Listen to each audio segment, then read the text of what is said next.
Hello, and welcome to The Key Signature. My name is Brian Morgan, and I play the trombone.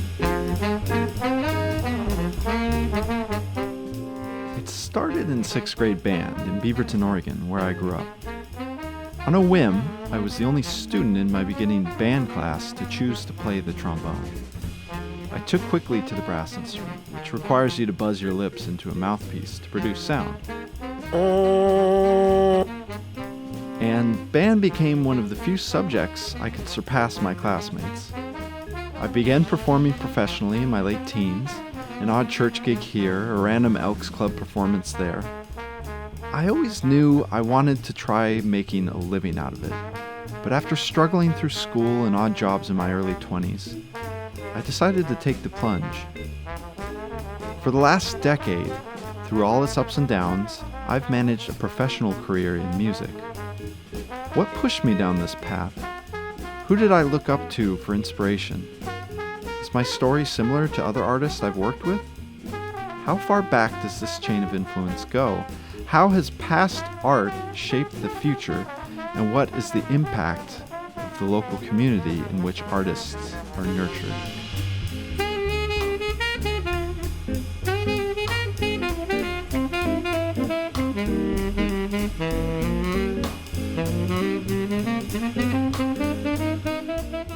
Music education has a lasting impact on its community. Connections are formed between young adults. Parents organize and fundraise on behalf of their children. Local businesses cater to the needs of school programs. Students are often introduced to their local arts organizations through their school program, a connection that helps sustain the character of their city. On this first season of the podcast, we'll be exploring the impact of local music educators on their students and community. I'll be speaking with a few of my early mentors, as well as some former classmates about their experiences teaching and studying music. For our very first episode, I'll be joined by my high school band director, Walter Bates, who retired last year after teaching music in Oregon for 30 years. Throughout our conversation, we'll be hearing snippets of music performed by the bands he directed in his 3 decades of teaching. 30 years in education can have its ups and its downs. It required growth, mental determination, and empathy. Often, the job goes well beyond the role of director. During the final month of his career, Bates took to social media to publish daily reflections of his journey as an educator with the hopes that a new generation of teachers might draw strength from his experiences. I just wanted to do something different and at the same time kind of be introspective about what got me to where I am, with the overall hope that someone young would look at that and go, okay, that's me. That's where I'm at right now. Maybe they looked at day 28 or whatever, one of those early days, and they said, I almost quit too. And I'm glad I didn't, because I was perilously close to quitting that first year. It was not good. So, I did it for those reasons, mostly just kind of an introspective look back at why I ended up where I did. That was the biggest thing. And then, letting other people kind of into my world just a little bit. It was just supposed to be a look inside what a teacher goes through from basically day one till the last day that they officially teach. I knew I was going to need days just to cover some background stuff. So the first couple were thanking very influential people. And then it really started. The meet really started at 30. And I had to skip a couple days because life took over and I couldn't, get an entry in. So I knew if I was going to get it close to actually 30 days, I needed to start at like 32 or 33, whatever it was. It was so great reading them every day. You were describing part of my childhood, even though it spanned 30 years. Like it brought back so many memories of band, and that feeling that I had when I was in the band room. I mean, I spent every minute I could in that room. I think I had one lunch that I ate in the cafeteria, you know? You and I are more alike than either one of us would ever want to admit. Yeah. I didn't leave. I mean, we used to watch TV in there. We'd hang out after school. You'd just like lock the door and say, shut it behind you. And so it was No, so. Brian, I did not say that. That would be Oh, right. a breach of conduct. So I did not say that. So I'll edit that out. But I mean, it just reading each post was like, it just brought back a lot of like memories and emotions. And I think the journey is important, and I think that was part of the whole thing, that everybody recognizes that they have a journey. You're going to look back in let's go 25 years down the road for you. You're going to look back and you're going to say, wow, this was such an influential moment in my life at year whatever. And maybe I hit a crossroads here. Maybe one of my great influences said something that put me in the right direction. Like maybe it was me who said, geez, Brian, just get over yourself and get on with it or whatever. But it was something that put you on a path. And that's what you need to do. You need to appreciate that journey, because that's what it is. It's a journey. Every artist, professional or amateur, experiences moments in their life that guide them towards the love of their art form. Maybe it's a praise from a favorite art teacher or the first concert they attend. These impactful moments, intentional or not, are a nudge further down the path to exploring art. It was a clever band director trick and a popular film series that hooked me early on. For every musician that I've met or read about, there's a background there. There's some sort of influence in parts from different people that starts at some point early on in their life, and so I just love thinking about it, and I think you're right. It does. It's just little tidbits that you don't think about in the moment, like add up, in somebody's life, and I have these moments in my life where I think back on somebody in particular, where I think I wouldn't be here, or I wouldn't be doing what I do if it wasn't for this person. And there's like you're one of them. Dan Ogren, I think, is one of them. God, Dan Ogren, what a great guy. He's he second day of beginning band. I had picked the trombone the first day on a whim, honestly. Second day of class, he had all the instruments out, and he was talking to us about, just picking up your instrument when you're at home and trying to figure out a song that you know on it. And he reached over and he grabbed the trombone and he played the Star Wars theme on it. And I, as a sixth grader, was obsessed with Star Wars, right? And it blew my mind, and he sounded really good when he played it. And that was it. It was like, I bought it hook, line, and sinker. But like moments like that, or I'm going to share a quick secret here with you. Band directors get very good at getting the instruments they want into the ensemble. I'm going to bet serious money. I'm not sure it's going to be $1,000 bet, but I'm going to bet serious money that Dan Ogren needed trombones, and he needed them badly.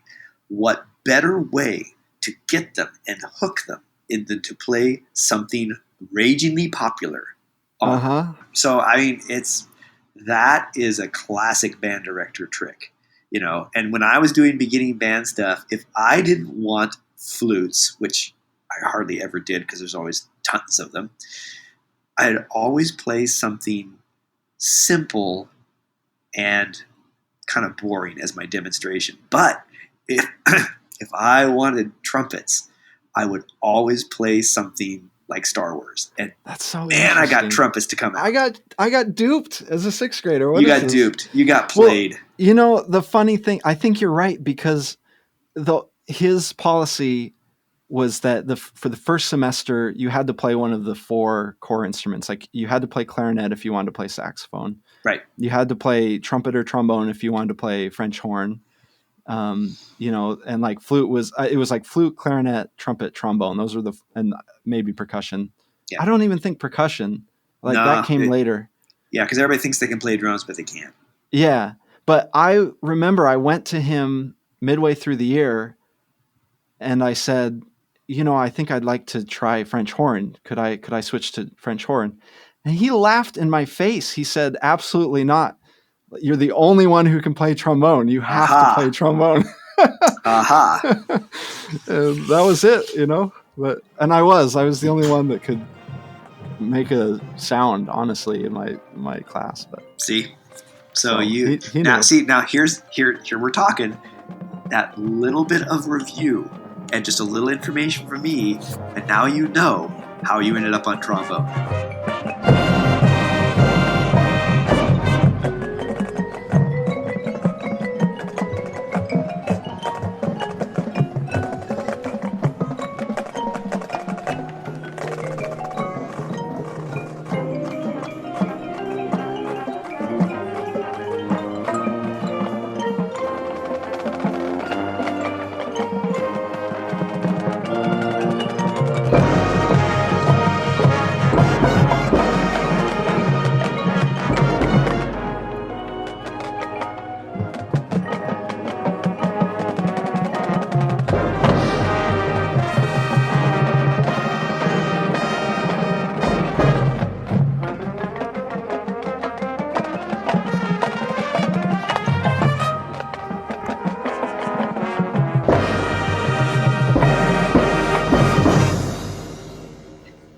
When you go back and look at what your sparks were, I think I used that term a lot when I was writing the sparks that ignited you and that sent you in a different direction. The very first spark I could think of was my kindergarten teacher, Mrs. Baxter. And she, part of kindergarten was she'd sit down and she'd play a piano, we'd sing songs together. I was fascinated with that piano. I just loved it, and I wanted to learn how to play it. And my grandmother, my grandma Eva, she played a little bit of piano as well, and she would play mostly church hymns. She was a very staunch Baptist, and she would play mostly church hymns, but I loved listening to those too. So she promised me when I was old enough that I would start taking piano lessons. And then my best friend at the time, we're still good friends, Mike, he started taking piano lessons. So, of course, that was the impetus. I was going to take piano lessons because my best friend was taking piano lessons. Those were the earliest influences to get me going.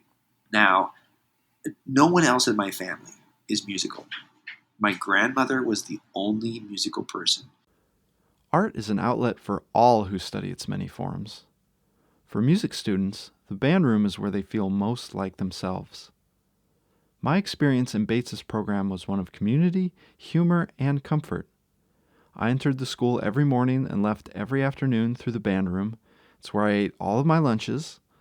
Early morning and evening rehearsals were the norm. Most of my weekends during the fall involved a Friday night game or a marching band competition. All of my friends were band kids, and at the center of this community, the person who we all looked up to for guidance, who made the band room feel like home, who molded us into adults, that was Mr. Bates. Who was your high school band director? You went to Sprague High School in Salem, Oregon. I went to Sprague High School on a coin flip. I could have gone to South Salem. I could have gone to Sprague. So I went to Sprague on a coin flip, and the brand new director there was Dave Booth, who is now Dr. Dave Booth at, I want to say, Wright University. I could be wrong. So much of the environment was what went into my experience with you at Beaverton. Was it similar or? Oh, it was very similar. I can also count on about 5 fingers the number of times I ever had lunch in the lunchroom. We lived in the band room. Now, maybe not my freshman year, but boy, that sophomore year, certainly junior and senior year, that was home, and that's where I lived. I didn't even have a locker. I kept everything in the band room. Yeah, I had a locker. I had no idea where it was. Right. I was assigned a locker. My instrument cubby. I was told I had a locker, but no, I lived in the band room. Mike and I and anybody else who was the band geeks, we all lived there. And much like me, I had a teacher that supported that idea, that culture, that whole band culture of just being together. As long as you could stand each other. And Dave Booth was that way. Similar to your story but which did not happen. Hey, I'm leaving. Lock up. Yeah. It didn't happen. Didn't happen, but if it did, we can't clarify enough. It did not never happen. Yeah, but if exactly. it had, yeah. Right. So you finish high school. That would have been 85. 85. Yep. And you go to the University of Oregon. Yep. Was there like a decision behind that? Because for me, it was like, I don't know, the easy choice. Like I just always wanted to go there because my dad had gone and they had a music school. Was there a decision-making process for you behind it? I haven't thought about this in years, but originally I had been accepted at Western Oregon. And I told Dave, I said, well, I got accepted. And he says, if you're really going to be, double down on this, you should think about Oregon. I was ill prepared for going to U of O. I was ready to go to Western Oregon, and for whatever reason, I was talked out of that, and I went to U of O. So that's how I ended up there. But I did not intend to go there at all.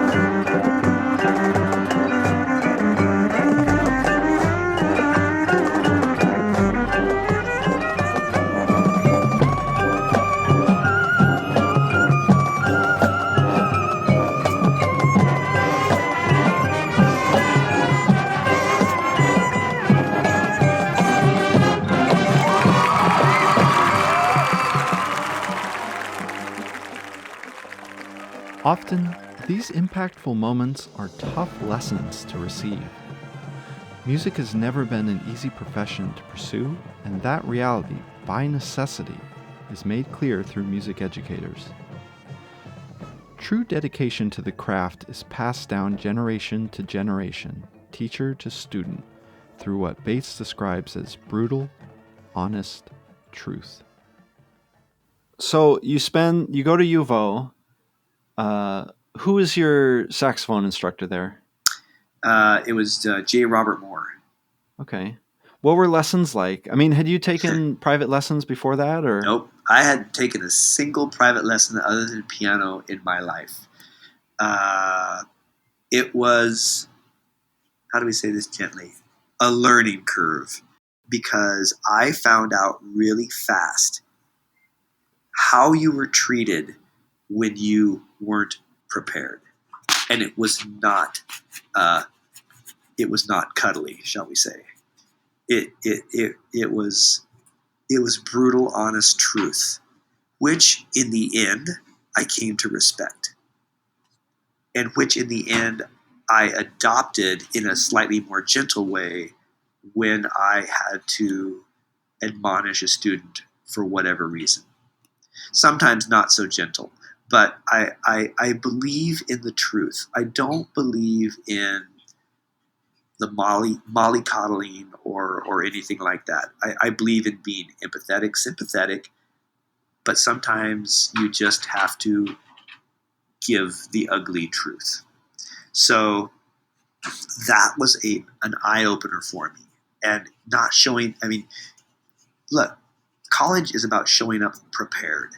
And that's really what everybody should take away from it. Show up prepared.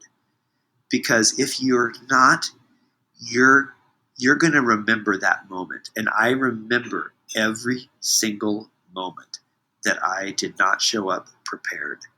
I remember Wayne Bennett, Dr. Bennett. I did not show up prepared for wind ensemble. And usually it was the flutes and the clarinets that got his wrath. I was playing tenor sax, so I kind of blend in a little bit. But I didn't have this part ready, and he looked me square in the eye, just me. And I swear to God, he had lasers for eyes. He looked me square in the eye, and he said, "Are you sure you're in the right building?" Oh, jeez. "Are you sure?" And he says, "You're a music major, right? Are you sure that's the major for you?" Wow. Yeah. I mean, yeah, that gets to the point, doesn't it? And did that make me happy? No, it made me really mad because he called me out in front of everybody. But after a couple hours of thinking about it, he was right. He was absolutely right. I had not gone in prepared. So I went back and I hit the practice room and I showed up that next rehearsal. He said, "Saxophones play this section." We all played it. He looked me square in the eye and he says, "I think you are in the right building." So it was just his way of saying, "You've done the work now." That's And really... then he proceeded to yell at the clarinets and flutes again. So. Well, I mean, that's his job, right? Yeah. So that's such a great story. Like, because like you get a lot of those disappointing moments, right? When at that point you're like when I went to school, I didn't work hard. Like that was my issue with school. One that I really struggled to like figure out. I mean, like it took me leaving school to kind of figure out how hard, you have to kind of work for something you really want. But like having that moment where like, are you sure? Like you want to be here? Like I definitely had plenty of those. But to come back the next rehearsal and have the reward kind of waiting for you there because you put in the work. And there's like the tough moments, but you live for those really rewarding moments where you're like, yeah, like I nailed it. And you know it. Years later, I asked him about it. And I said, do you do that to be, mean to people? And he says, no. And if they take it that way, then they're not made of tough enough stuff. And he says, I do that to push you into something that I already know you can do. You just don't know it yet. You talked on one of your musings about life throwing you lucky breaks. Yes. Could you talk about a few that broke your way? Boy, there were so many of them. I think the best professional one, the first professional one was not necessarily getting that first job, although that's obviously necessary to start your career. But it was having a principal that knew you were green behind the ears and knew you were going to fail and didn't judge you for that. They were there to pick you up, dust you off, and push you on your way to the next challenge. That's probably my luckiest professional break, number one. Some of them were lucky breaks because I met people that got me advantage to a position later on. The lucky break of being assigned to Ron Bertucci, who was my supervising teacher at North Eugene, because I ended up at North Eugene because of what I had done as a student teacher at North Eugene.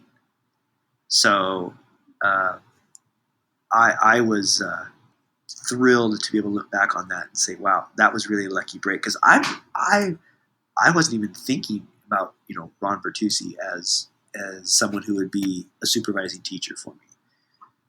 There were so many good ones in the Eugene area.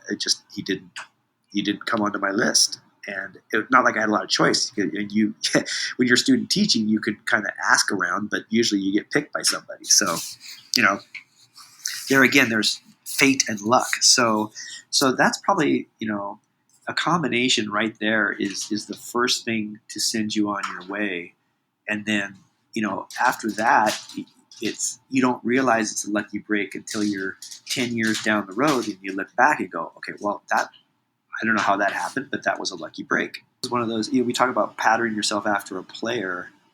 I really have a lot of patterns from Ron Bertucci in me. I model myself a ton after him, and a combination of him and Steve Paul. Dr. Paul at U of O, who left this earth way too early. And one of his great quotes was, I love making young adults.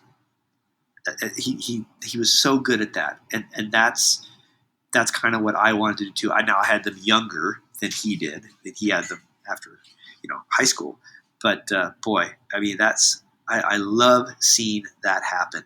So if we're talking about, you're modeling your influences, boy, there's two heavy hitters.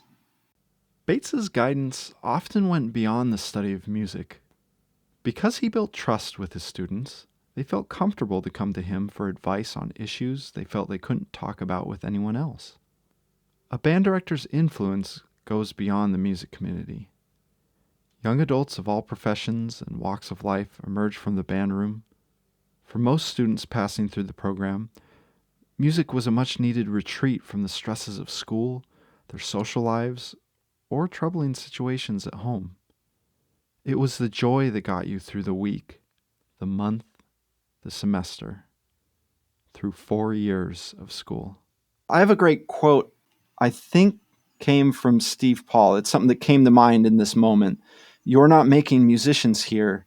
You're building relationships and trust where so many of these kids have neither. Was that from him or that from that was Grant Foster, the principal? The principal there. Yeah. I just thought it was such a great quote. And from that moment on, my perspective changed.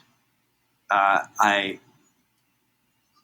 won't say it changed completely like it should have, but it became more about building those relationships, making those young adults like Steve Paul was talking about, and less about the glory that some people seek. That was like it was an elementary school, right? Yes. And it was not the best of areas, I guess. It was a tough socioeconomic area.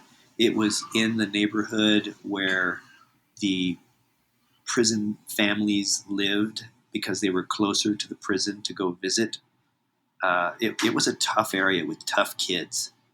That was that one kid that insisted upon me calling him Snake. He would not tell me what his other name was, even though I knew it. And if I called him by his name, he got all enraged. So there was, it was a tough neighborhood. That was that crossroads that I needed. And I needed to make my choice. And my choice was quit or soldier on and make the best of a not so good situation. Well, obviously, I didn't quit. I made the best I could of a situation, and I started gaining trust because it wasn't about the music at that point. It was about the relationship.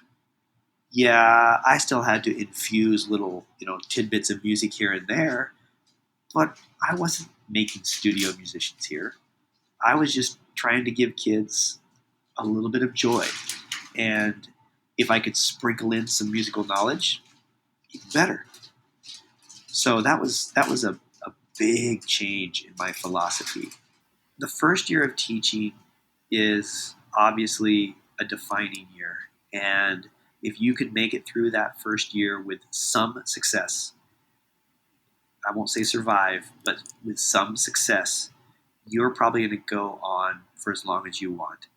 But first year of teaching is a lot like the first year of college. You're going to see a 50% washout within that first year. Teachers that make it through the first year are very likely to make it past their 10th year as well. You get through this first year, you have this sort of realization, this moment. And one of the things that you talked about that I think kind of stemmed from this were the different hats a band director wears. And we've already kind of talked about it, but, you were a counselor, you were a confidant, you were a surrogate parent at times. You even called yourself a Dime Store Psychiatrist. And I had this image of who's it? Lucy from Peanuts, right? Yeah. Psychiatrist. You didn't have the cardboard doctor's stand, but no, I should have. What kind of? I know you wrote a bit about this, but could you talk a little about some of the things that students came to you that they needed to talk about? Oh boy, it's mostly counsel. I have counseled students on birth control, abortion, homelessness, alcoholism, drug use, being kicked out of their house, where they go to school because where they want to go to school, and where at that time I told them where they shouldn't go to school because they were gay. And I only told them that because the area they were talking about, they thought it was going to be a very understanding area. And I said, you might want to rethink this. Why? They're so nice there. Yeah, you might want to rethink this. So I have counseled students on just about every life issue, death of family, death of friends. I have run the gamut. There's not too many situations where a student has not come to me to talk about it, and they're all important. The boyfriend girlfriend breakup is just as important to that student as the girl who just lost her father. And obviously, when you look back on that, you say, yeah, well, okay, first crushes, that's not very important. But it is to that person at that time. So I'm trying to think of something that I haven't done. And I don't think there's too many things where I haven't been a confidant or a counselor to a student.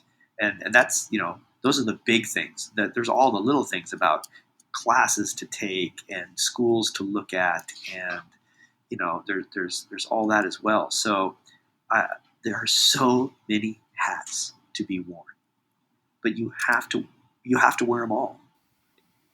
You had this tiny little director's room, like office, right off the band room, junked up with junk all over the place. Yes, yeah. That's the place. And it really did. I think it did feel like, Lucy's, cardboard doctor's stand, at times, but super comfortable. Why do you think students were coming to you rather than other people, other adults in their life?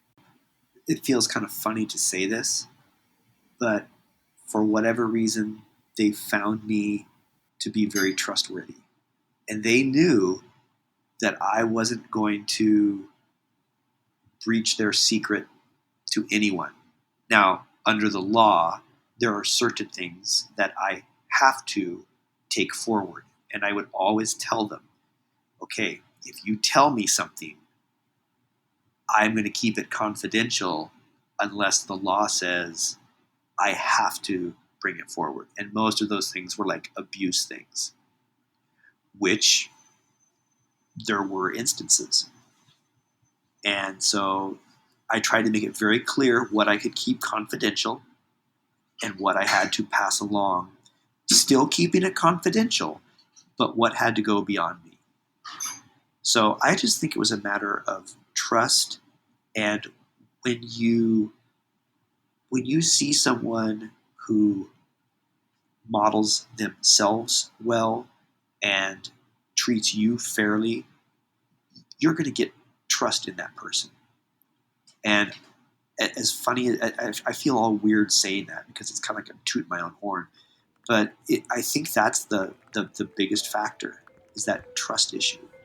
And they trust because you've given them every reason to.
I'm so glad I had you as my band director because, I struggled with school.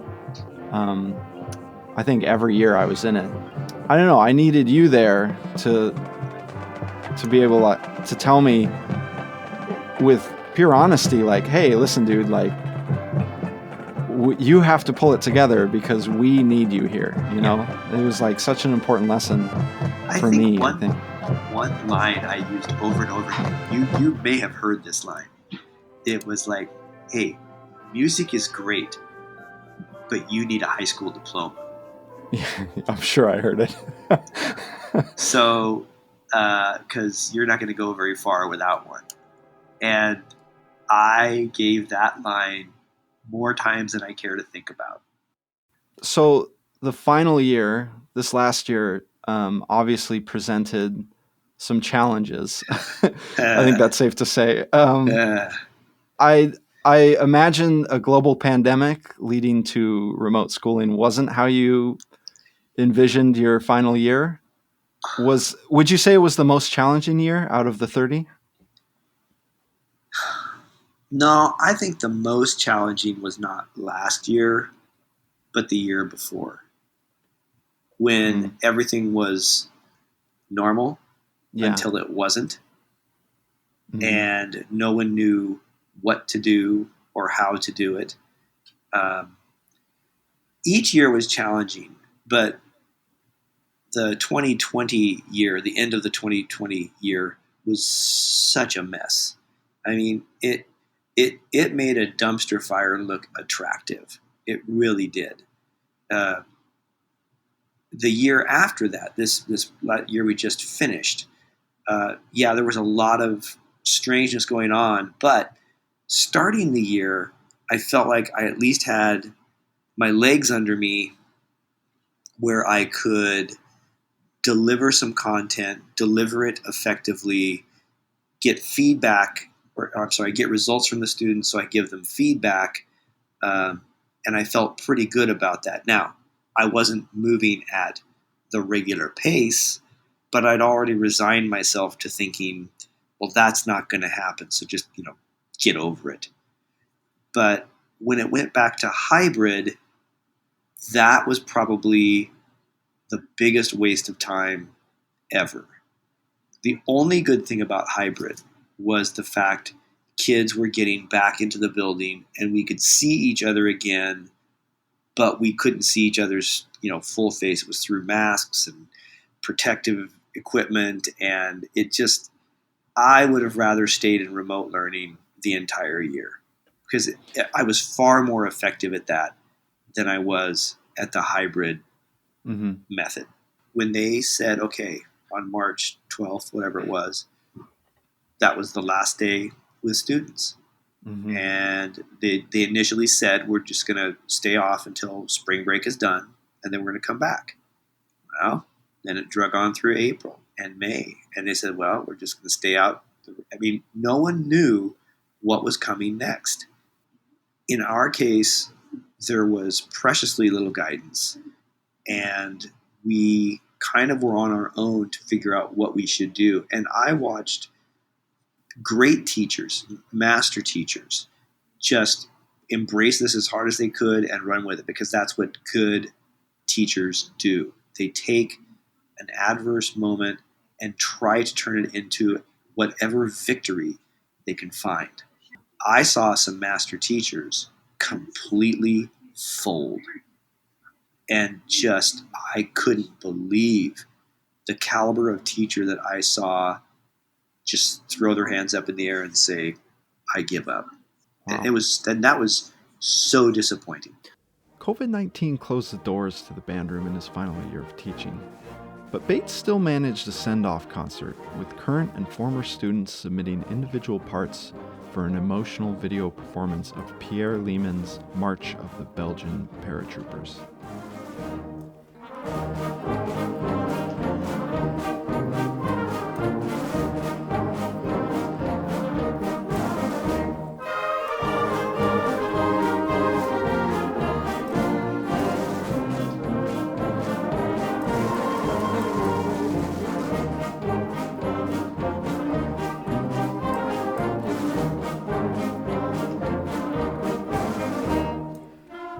Well, I want to let you go.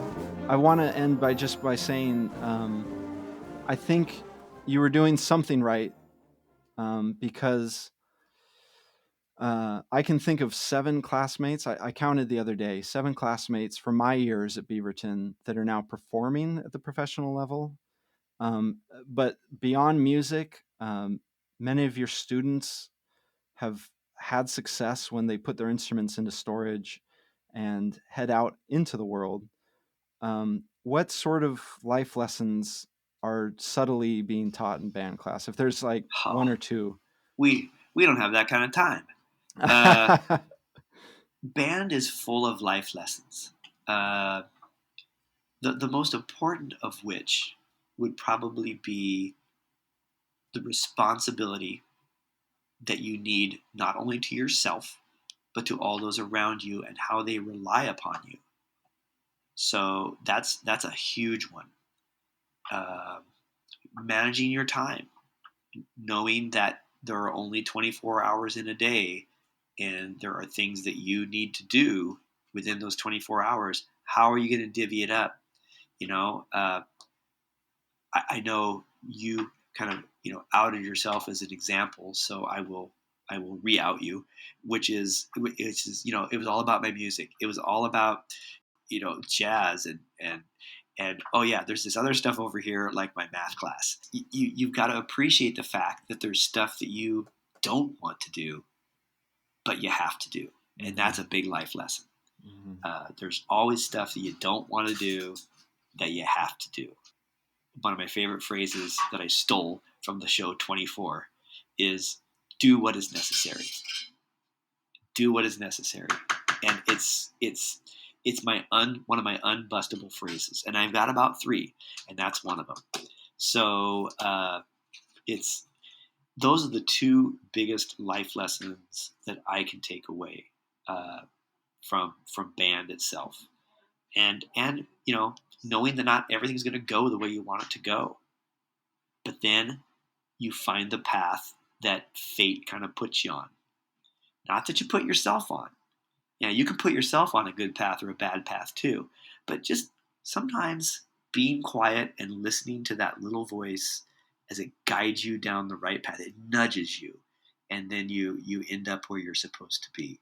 You know, that little voice that was the coin flip that got me from South Salem to Sprague, that little voice that got me to go to U of O, that little voice that got me to Bertuzzi. The little voice that told me to go in the brass room first day of beginning band Yep. and try the brass instruments. Yeah. It's a little voice that's like, hey, Yeah. go do that, you know?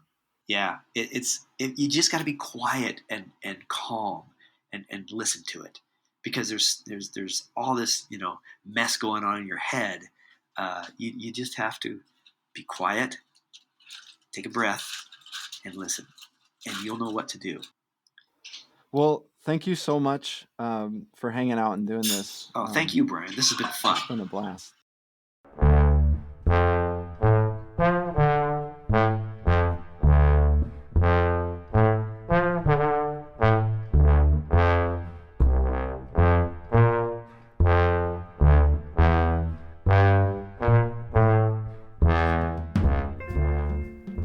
This has been The Key Signature. My name is Brian Morgan. Thank you so much for joining Mr. Bates and I for this very first episode.